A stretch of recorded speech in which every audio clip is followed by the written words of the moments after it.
Hi, I'm Rue from Chicago. Please like and subscribe. My mom was a renowned doctor and loved me to bits, but when I was 6, I fell from a tree and hit my head. And even though I recovered fine, Mom went crazy. She never let me out of her sight after that. When I started school, she hugged me and cried like a baby at the gate, and she'd even drop by during recess to check on me.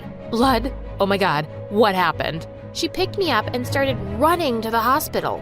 Mom, put me down. It's just ketchup. And suddenly, we both went crashing into the food counter. By the time I was in 8th grade, I was super popular and a star player on the basketball team. Once during my match, I fell and bruised my knee, and Mom leapt out of the audience, screaming hysterically. It was so embarrassing. And then she forced the principal to grant me 1 month's leave to recover. Ugh! I spent the next week in bed watching MSA videos about crazy moms like mine. But a few days later, it was my friend's birthday party, and I felt well enough to sneak out. But just as I was about to kiss this cute guy there, Mom barged in and smashed the music system. That music's loud enough to hurt my baby's ears. Mom, are you crazy? How did you even find me? Apparently, she had a tracker installed in my phone to always know my location. On the way home, we had a huge argument. If you ever do something like that again, I'm gonna leave for good, and I'll throw away my phone, Mom. You won't be able to find me. And surprisingly, that worked. She kinda backed off, and I was relieved to be back at school soon. Guys, I'm back! I was hoping for an awesome welcome, but to my surprise, no one bothered to say hi. And just as I was about to sit, someone pulled my seat and I fell on my butt. You can't sit there. It's Sally's seat. Wait, what? This is my seat. And who's frickin' Sally anyway? Me. I'm Sally. And you are? I turned around to see a tall blonde girl offering me a hand. I'm Rue, and I think you're new because I've never... Oh, Rue, the one with the crazy mom. It's nice to finally meet you. I just joined this month, and it's okay. You can take this seat. She smiled and went to another seat, and all the kids followed her. What the heck? A new girl had taken my place while I was gone for just a month? After that, I noticed how everyone was just too pleased by her, even the teachers. Oh, Miss Olsen, did you get a new haircut? It looks so nice on you. Thanks, Sally. You're the only one to notice. You aren't just smart, you're kind too. And she helped the other kids with their homework too. Guys, I got this. You can copy from my assignment as long as you change some things. Sally, you're the best. Well, I doubted that. She was just too good to be true, and just happened to appear out of thin air and take my popularity. But I wasn't gonna lose to her. A basketball match was coming up, and I was gonna show her who the real champ was. But on the day of the match, I could see Sally cheering for me with everyone else. In fact, she was cheering the loudest. Woohoo! It's nice to have the champion back. Go Rue! Just then, I slipped on the basketball court and fell flat on my butt with a sprained ankle. OMG, someone help me pick her up. She's hurt. Sally made me lean on her and took me to the nurse's room. She stayed with me the whole time the nurse attended to me, and I was beginning to think I'd misjudged her. She really was quite nice. Later when I reached home, Mom came running and hugged me tight. Oh my God, are you okay? Let's go to the hospital right now. Ugh, Mom, I'm fine. It's just a small sprain. That's enough. You're not gonna play that stupid game anymore. Mom grabbed my shoes to throw them away, and that's when I noticed grease all under my shoe. Oh my God, someone did it on purpose to make me slip, and I knew in my bones it could be none other than Sally. But since I had no proof, I decided to play nice for a while and keep an eye on her. A few days later, there was a big selection quiz for the nationals team, and I saw Sally mixing something in the free juices for all the contestants. Minutes later, the kids were clutching their tummies and running in and out of the bathroom. Ah, that evil witch! Of course she was selected for the finals, but I knew what she had done and decided to confront her.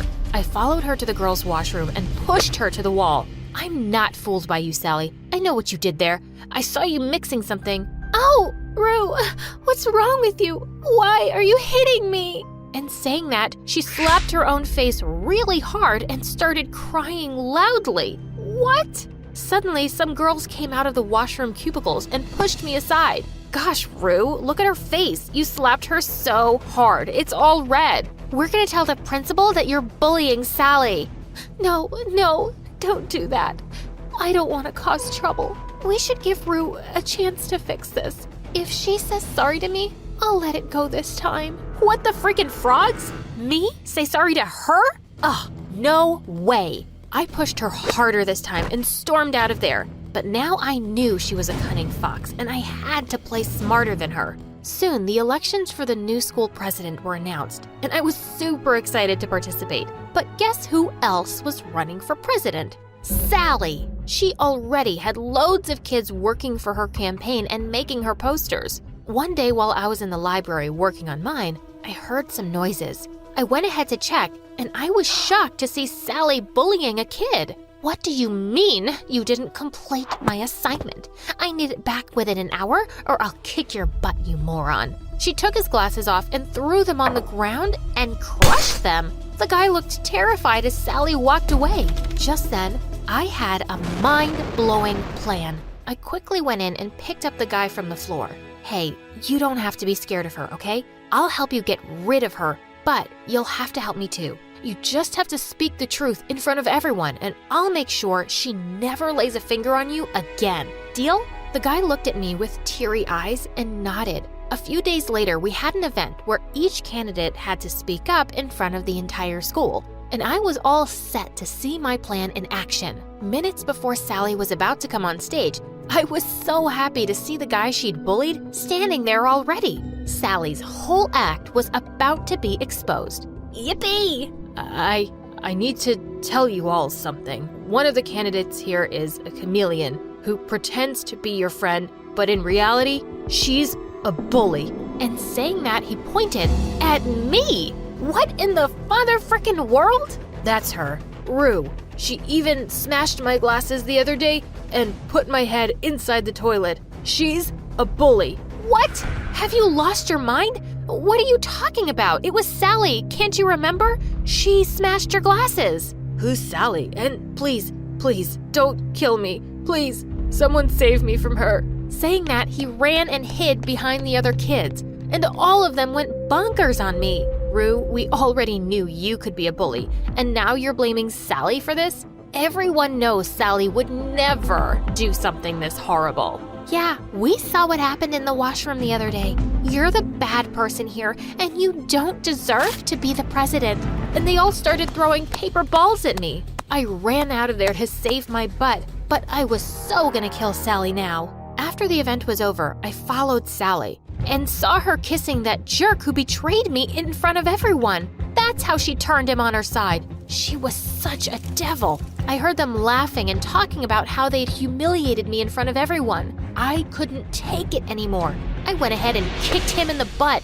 You're such a world-class jerk. You lied in front of everyone for a wicked lizard like her. Watch your mouth, Rue, or I'll tear off your tongue. Whoa, look at that. Finally, your true colors are coming out, Sally. But guess what? I've known from day one that you're a witch, and soon I'll prove it to everyone. You recorded us? Oh, yes, I did. You know, I'm tired of pretending to be nice to you. I wish you had slipped and hit your head that day, but you just got away with a little sprain. But today, I'm gonna kill you, squid face. Saying that, she charged at me like a mad bull, and we broke into a wild fight. Within minutes, the cheating jerk came in and held me by my hands. Let go of me, you idiot, or I'll put your face in the toilet seat for real this time. I tried to fight them both, but they locked me inside a small janitor's room. No one's going to come here till tomorrow, Rue, and I'm gonna be the next student president by then. And your little phone? I'm gonna destroy it. Both of them left, and I tried to break open the door, but nothing worked. When I'd almost given up, I suddenly heard a loud thud on the door, and it flew open. Mom! Oh God, I can't believe you found me. I hugged her tight. Are you okay, sweetie? What happened to you? Wait, Mom, how did you find me here? Oh, honey, after you said you were gonna throw away your phone the next time you run, I may have put a tracker device in all of your shoes. Mom! Okay, sorry, but see? It helped. I was able to help you today after you didn't come home for so long. She was unbelievable. I immediately ran out to find Sally and saw she was making a bonfire in the school backyard, and she had my phone in her hand. I went in and hit her from behind, and the guy ran away, seeing Mom with me.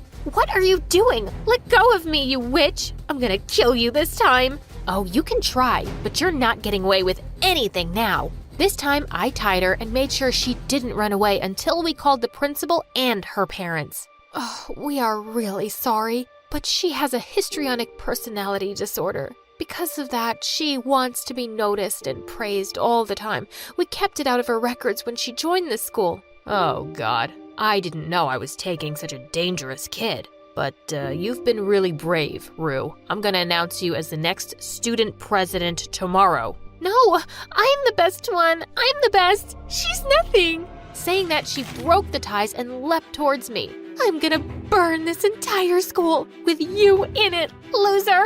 Thankfully, the principal had called security and they took her away. After everything was over, I turned to Mom thinking she'd go all crazy again, but she hugged me. Oh, honey, are you okay?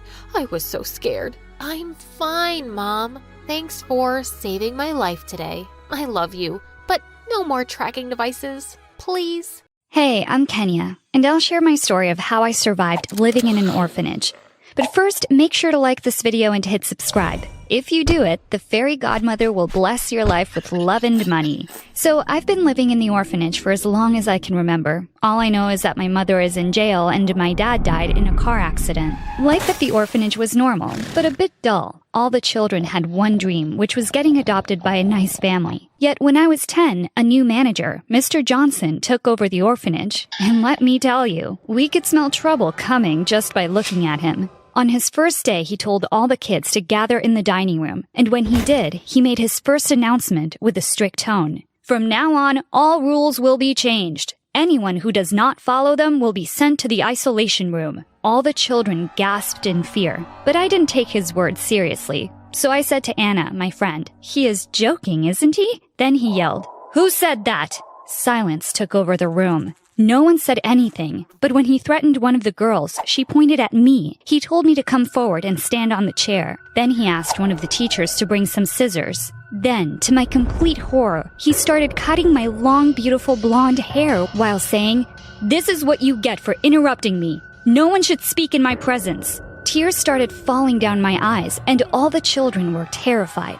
From that day on, life at the orphanage became horrible. We all felt like prisoners. We had to work for everything, and the only free time we got was the time we went to sleep. The only thing that made it fun was watching my crush Braxton. Braxton was so handsome and cute, but we weren't allowed to talk to each other because Mr. Johnson had a rule of no mixing between boys and girls. But one day, I opened my locker to take some clothes out. To my horror, I found Braxton there. He put his finger on his mouth as a signal for me not to say anything, but I whispered, "What are you doing here?" And he responded, "I broke one of the windows outside and I thought the girls' locker room was the perfect hiding place." I wanted to reply, but we heard someone coming, so Braxton pulled my hand and dragged me inside. It was tight, and we stood across from each other. I felt my face burning and my heart pounding like crazy. Braxton, however, didn't care at all. He was listening carefully. Then our eyes met, and we blushed. He whispered, "I think we can go out." I blushed and said, "Yes, I will go out with you." But he laughed and said, "No, I mean go out of the locker." I responded, "But I'm serious. I would love to go out with you." We got out, and Braxton left through the window. And from that day on, Braxton and I started dating in secret. We started exchanging letters in secret and meeting in the locker where nobody knew where we were. But then the whole thing got exposed when one of the counselors noticed how the two of us were looking at each other. And one time, while we were hugging, she opened the locker's door and said, "Oh, I see what's happening." Braxton and I were caught by surprise.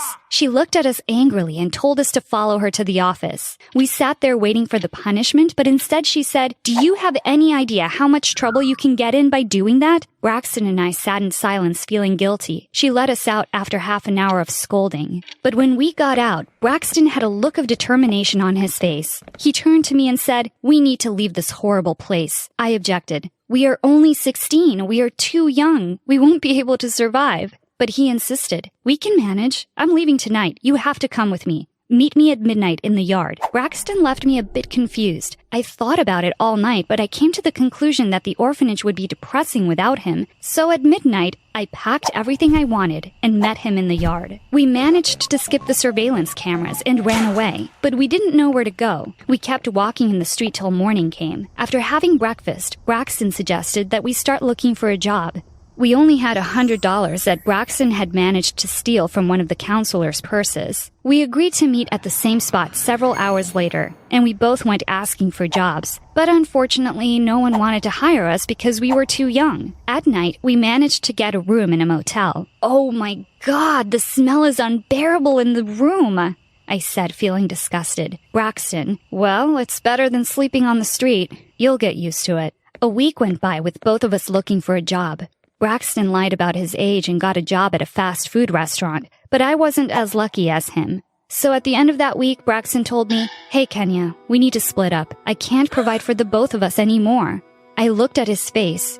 Braxton was dead serious, but I was enraged. "You made me run away with you, and now you want to give up that easy? What a jerk." I took my things and got out. I can't go back to the orphanage because Mr. Johnson will punish me and I have nowhere to go. I sat on the corner of the street wishing that someone would offer some help. 2 days passed, but nothing happened. I was tired and dirty. I ate only the leftovers people left on restaurant tables. I was exhausted. Then late at night, a good-looking young woman came and asked me, "What are you doing here, young lady?" I burst into tears. She was the first one to speak to me in 2 days. I responded, "I have no one. I'm homeless." She felt sorry for me, but then she asked, "I'm Carmen. I live on my own. I would love to have some company.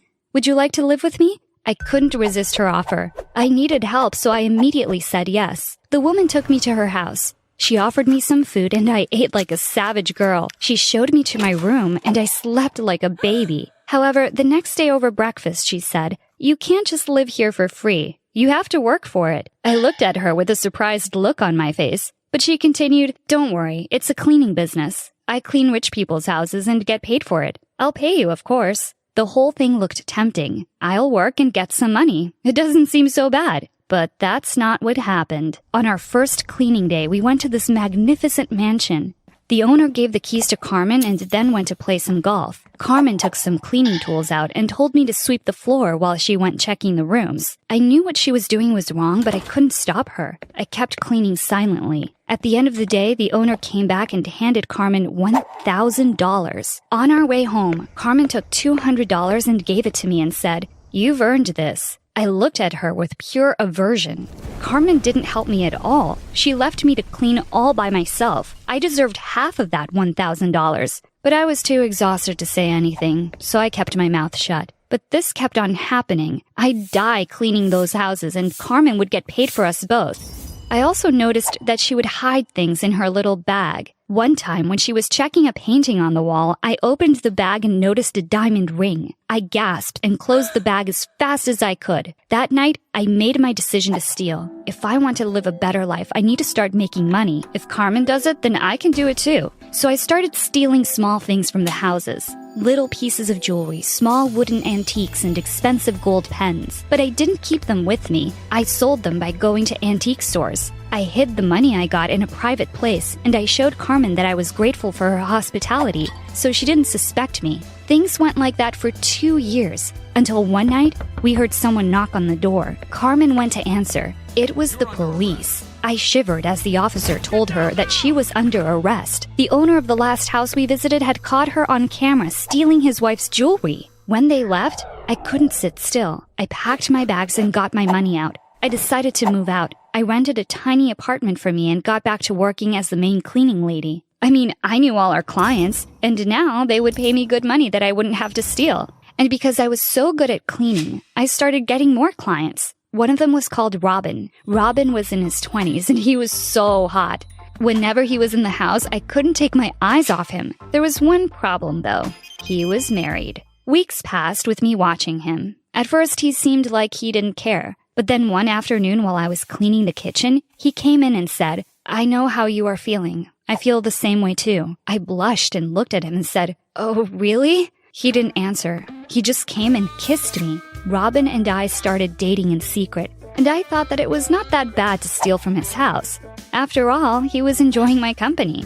Plus, he had rare, expensive antiques. I stole a few and sold them. Robin was rich, but he was not dumb. Soon he found what I had done and yelled at me. "How dare you steal these things? We pay you good money." I panicked, so I said, I'm pregnant with your baby." His face went white. He totally believed me, so I made my second strike. "If you want to get me out of your life, you need to pay $2 million. Robin was scared. He clearly didn't want to ruin his relationship with his wife, so he said, "Okay, fine, but you won't work here anymore. You are fired." I responded, "I couldn't care less about working for you. I just need the money. I'll send you my bank account." So Robin started sending me money month by month. I was not pregnant, but I had to fake. I photoshopped some pregnancy photos and sent them to Robin. He kept messaging me, "I don't want anything to do with you or with the baby." When it was time for me to give birth to my fake baby, I offered my neighbor to babysit her newborn. She was surprised, but she agreed quickly because she had errands to do. I took the newborn baby and went to Robin's workplace. He was nervous when he saw me. He told me to meet him in the parking lot so no one could see us. Robin said, "What are you doing here? I paid you everything you asked for." I responded confidently, "The baby and I need a house to live in. I can't stay in that old dusty little apartment." Robin's face turned red. He was angry. But this time he said, "I'll get you the house, but you will sign papers that release me from any further responsibilities. I will also get a restraining order against you. You'll no longer come near me or my house." I smiled and said, "Cool." And so Robin bought me a house outside the city in one of the nicest neighborhoods. I was beyond happy. I had a house and a lifetime of savings. I couldn't ask for more. But then 3 years later, while I was shopping for groceries, I heard a familiar voice saying, "Oh my God, Kenya, is that you?" I turned around and it was Braxton. He was taller, bigger, and extremely hot. All my feelings came rushing towards him. I forgot what he did to me and I ran to hug him. I said with pure excitement, "Oh my God, Braxton, I miss you." Braxton looked impressed by my appearance. I could tell that he fell in love with me. We started talking and I invited him over to my house. I had to know what happened to him. However, Braxton was not as lucky or as smart as I was. He was still poor, barely making it from month to month. "Don't worry, Braxton. You can stay here with me in this house. We can live together." Braxton was over the moon. He thanked me and then he asked, "So how did you end up like this?" I told him the whole story and he was proud of me. Braxton and I started living together, but it was not long until he asked me to marry him. I couldn't say no. I loved him from the bottom of my heart. We got married in a small ceremony.